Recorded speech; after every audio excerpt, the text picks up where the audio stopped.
कुआड़े गले अपराजिता षडंगी भरतपुर घटना नहीं कहीं नीरव अछंती मैडम।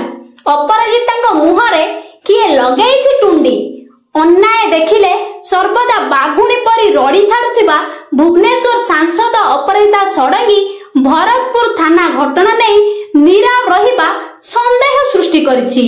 निज संसदीय क्षेत्र रे एते बड़ घटना घटिला हेले मैडम उनकी गुं करूनाहंती काहेकी ना सरकार को सपक्ष रे पदे कहउछंती ना पीड़िता को भेटिबा पई टिके जाउछंती। गणमाध्यम की सोशल मीडिया रे मध्य मुह खोलुनाहंती। आगरो छोट छोट कथा रे हाला बोल करूथिबा अपराजितांका नीरवता एबे संदेह सृष्टि करछि। अपराजितांका नीरवता देखि निशाना साधिछंती तांका प्रतिद्वंदी तथा बीजेडी नेता मनमत राउतराय। अपराजिता मैडम भोट पाई केवल नाटक करुथिले आउ भोट नहीं दिल्ली पळैले बोली कहिसंती मनमत।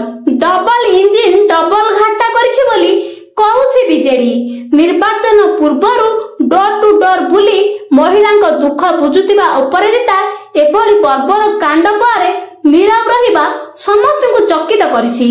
निर्वाचन पर अपराजिता बदली गले ना राज्य बीजेपी सह चालिथिबा छक्कापंजा पाई नीरव अछंती ताकू नै उठिछि प्रश्न ना निज सरकार घटना घटिछि बोली जानी सुनी नीरव अछंती मैडम।